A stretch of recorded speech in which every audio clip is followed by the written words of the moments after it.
पलायन में हम ये देखते हैं कि हमारी नौनिहाल बेटियां भी उस पलायन में अपने माँ बाप के साथ जाते हैं, जहां वो केरल, आंध्र प्रदेश और ऐसे हैदराबाद और नागपुर ऐसे जगह पर वो जा करके और वहां पर अपनी अस्मिता को खतरे में डाल करके जब वो एक बच्ची जब यहाँ हमारे पास आती है तो वो बच्ची अविवाहित माँ बनी होती है। तब उस टाइम में हमको कितना दुख होता है, क्योंकि हमारी बेटियां आज बाहर जा रही हैं ये पलायन को लेकर के, और जिस तरह से वो यहाँ वापस आती हैं तब उसको हमको स्वीकार करने में, हमारे समाज को स्वीकार करने में बहुत दिक्कत होती है। मंडला जिले के बिछिया विकास खंड के ग्राम बरखेड़ा में शनिवार को रानी दुर्गावती गौरव दिवस मनाया गया। इस कार्यक्रम को 7 ग्राम पंचायतों के जनप्रतिनिधि एवं ग्रामीणों ने एक विशाल ग्राम सभा कर आयोजित किया, जहां ग्रामीणों ने जिला पंचायत उपाध्यक्ष कमलेश टेकाम, जिला पंचायत सहकारिता सभापति ललिता धुर्वे, जनपद सदस्य रागनी पड़ते और मुख्य कार्यपालन अधिकारी जनपद पंचायत को अपनी समस्याओं से अवगत कराया। जनप्रतिनिधियों ने समस्याओं को सुना और संबंधित विभागों से बात कर समस्याएं सुलझाने की बात कही। मंडला से महिष्मती लाइव के लिए दीपक जाट की रिपोर्ट। को सलाह दे रहा हूँ कि बहुत लोग मेरे को फोन करते हैं, तो इस तरीके से ना हम सरकार की रास्ता देखें ना कुछ नहीं, दो फसल आप कैसे पैदा कर सकते हैं उसके लिए देखा मैंने कि पानी की कमी के कारण हम भगवान के भरोसे रहते हैं, जो कि सिर्फ बरसात में पानी गिरता है, दूसरा सीजन में पानी का इंतजार करते रहते हैं जो कि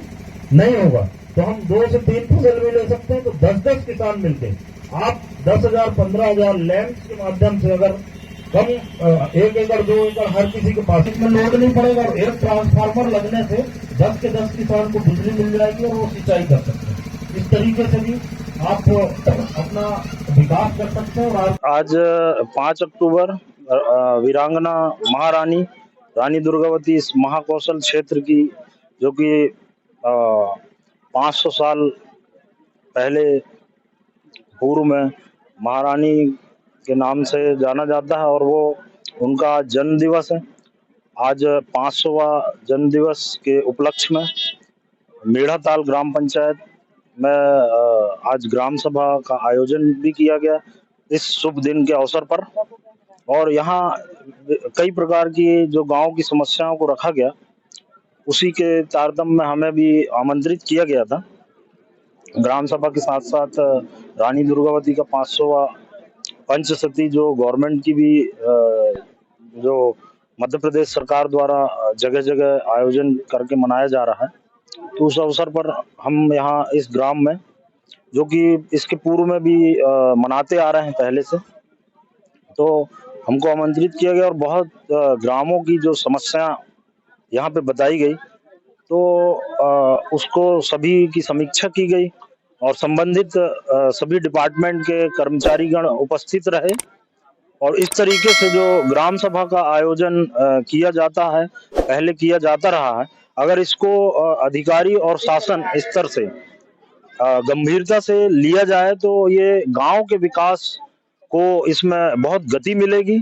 और मुझे लगता है कि सबसे अच्छा यही तरीका भी है कि ग्राम सभा के माध्यम से हर गांव की समस्याओं को सुनकर उसकी समीक्षा की जाए, क्योंकि धरातल तो गांव ही है, क्योंकि लास्ट छोर तक का व्यक्ति यहाँ आसानी से उपलब्ध हो जाता है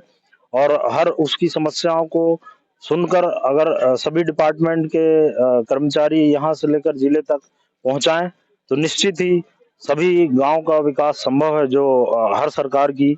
जो एक मंशा रहती है कि गांव का विकास हो, लास्ट छोर तक के व्यक्ति को उसकी योजनाओं का फायदा मिले, तो इस तरीके से बहुत बेनिफिट मिल सकता है और गांव का विकास संभव है। सर्वप्रथम तो समस्त देशवासियों को शक्ति की उपासना नवरात्रि पर्व की हार्दिक शुभकामनाएं, बधाई। आज हमारे इस रानी दुर्गावती चौराहा का जो नामकरण है, उस चौराहे पर आज हमने पहले से ही प्रस्तावित था हमारा कि 5 अक्टूबर को रानी दुर्गावती जो वीरांगना हमारे गढ़ा मंडल की एक हमारी प्रेरणा स्रोत और हम उनके पद चिन्हों पर उनके किए गए क्रियाकलापों को लेकर के आगे महिलाओं के लिए एक शक्ति के रूप में हम उस शक्ति पर्व भी मनाते हैं आज 5 अक्टूबर को। और 5 अक्टूबर को हम ग्राम गौरव दिवस के रूप में भी इसको प्रस्तावित है, तो इसको हम उस प्रस्तावना को आगे लेकर के आज ग्राम सभा का आयोजन किया सामूहिक। उसमें 8 पंचायतों से भी सभी ने अपनी अपनी प्रतिभागी यहाँ बने और जिस तरह से अनेकों ग्रामों से निकलकर जो समस्याएं आई, उन समस्याओं को हमने बिंदुवार आज की ग्राम सभा में सचिव महोदय के द्वारा उसको प्रोसीडिंग में लिखा गया और माननीय मुख्यमंत्री जी को इसके लिए हमने ज्ञापन भी माननीय जनपद सीओ साहब को दिया गया है। और जिस तरह से जो क्षेत्र में व्याप्त जो कमियां हैं, जिस तरह से शिक्षा की लचर व्यवस्था है, माननीय सभापति जिला पंचायत के उपाध्यक्ष कमलेश टेकाम जी को भी हमने आज इस कार्यक्रम में बुलाया था, क्योंकि शिक्षा समिति की बात है और देश का भविष्य बच्चे ही हैं, हमारे देश का निर्माण करते हैं और गांव से ही देश बनता है। जबकि गांव में तरह से जो गांव का विकास है, जब गांव का विकास होगा तभी देश का विकास होगा। और जिस तरह विकसित भारत की जो नारे जो लगाए जाते हैं और जो स्टंट चलता है विकसित भारत का, तो वो कहाँ हमको दिखाई देता है। आज हमारे गांव में स्कूल नहीं है, हमारे गांव आज आंगनबाड़ी भवन विहीन है, जहां नौनिहालों को एक अच्छे शुद्ध परिवेश में एक शुद्ध मानसिकता के साथ उनको शिक्षा दिया जाए, तो आज वो भी नहीं है हमारे में। एक ही बात करूं, एक ही पंचायत की समस्या मैं बताऊं कि ग्राम पंचायत मेढ़ताल में 3 गांव ऐसे हैं जहां आंगनबाड़ी भवन विहीन है। और जिस तरह से जो पलायन है और जो इस क्षेत्र का पलायन रुकने का नाम ही नहीं ले रहा है, आज पलायन चरम सीमा पर है, क्योंकि यहाँ पर सिंचाई का साधन नहीं है। 8 पंचायत हमारे ऐसे हैं, कन्हारी, डीलवारा, कन्हारी कला, भोट, औरई, चंगरिया, मेढ़ताल, और इन जो पंचायतों में सिंचाई का साधन नहीं है, सिंचाई ना होने के कारण ही पलायन हो रहा है। और जिस तरह से जो पलायन हो रहा है उसमें हम देखते हैं कि हमारी जो मजबूर हो जाते हैं लोग पलायन करने पर, क्योंकि अपने जीवनोपार्जन नहीं कर पाते हैं, उनकी रोजमर्रा की जिंदगियां नहीं चल पाती हैं, इसलिए वो पलायन करते हैं। और पलायन में हम ये देखते हैं कि हमारी नौनिहाल बेटियां भी उस पलायन में अपने माँ बाप के साथ जाते हैं, जहाँ वो केरल, आंध्र प्रदेश और ऐसे हैदराबाद और नागपुर ऐसे जगह पर वो जाकर के और वहां पर अपनी अस्मिता को खतरे में डाल करके, जब वो एक बच्ची जब यहाँ हमारे पास आती है तो वो बच्ची अविवाहित माँ बनी होती है, तब उस टाइम में हमको कितना दुख होता है, क्योंकि हमारी बेटियां आज बाहर जा रही हैं ये पलायन को लेकर के। और जिस तरह से वो यहाँ वापस आती हैं तब उसको हमको स्वीकार करने में, हमारे समाज को स्वीकार करने में बहुत दिक्कत होती है, लेकिन ये मजबूरी उसके साथ बन जाती है। और ये मजबूरी क्यों बन रही है? क्योंकि शासन के पास इतने सारे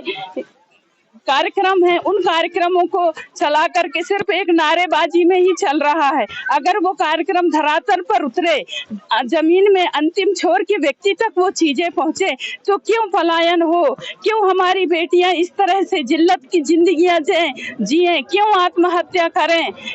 ये सारी चीजें हैं। आज मेरे क्षेत्र में, हमारे क्षेत्र में ये जो पलायन का मुद्दा है ये बहुत बड़ा है और हमारी बहन बेटियों पर बहुत गंभीर संकट है। इसको लेकर हमारी आदर्श रानी दुर्गावती जी की जयंती पर हम उनके आदर्श पद चिन्हों पर चलकर आज हम देखते हैं कि हमारी वीरांगना रानी दुर्गावती ने अपने प्राणों की आहुति दे दी, लेकिन उन्होंने अपने आप को छूने नहीं दिया। पर लेकिन आज इस परिवेश में हम ये देखते हैं कि आज हमारी बहन बेटियां किस तरह आज बिन ब्याही माँ बन करके हमारे समाज में वो कैसी जिल्लत की जिंदगी जी रही है। इसके लिए शासन प्रशासन ध्यान दे और महिलाओं के लिए और खासकर ग्रामीण क्षेत्रों के लिए कुछ ऐसी अच्छी योजनाएं बनाएं ताकि वो आर्थिक स्थिति से मजबूत हो। कोई ऐसी फैक्ट्री आए, कोई ऐसा अच्छा बड़ा कुछ प्रोग्राम हो जिससे वो अपनी आर्थिक स्थिति को मजबूत कर सके। ग्रामीणों द्वारा विभिन्न प्रकार की समस्याएं, बिजली, पानी और व्यवसाय और कृषि आदि बिंदुओं पर एक ज्ञापन दिया गया है जिसको शासन को निराकरण हेतु में भेजने के लिए हम तत्पर हैं। जैसे कि बिजली की समस्या आई, पानी की समस्या आई, कुछ भवनों की भी समस्या है जहाँ पर स्थापित होना है। यहाँ पर गौरव स्मारक के रूप में यहाँ पर महारानी दुर्गावती की यहाँ स्टैचू स्थापित करना है। इस प्रकार की बातें थी जो एक मांग भी है और कुछ समस्याएं भी है, जिसको पूरा करने के लिए शासन को ग्रामीणों द्वारा या पेशा समिति के सदस्यों द्वारा ज्ञापन दिया गया है, जिसको हल करने के लिए शासन को प्रेषित किया जाएगा। रमेश कुमार मंडावी, सीओ जनपद पंचायत बिछिया।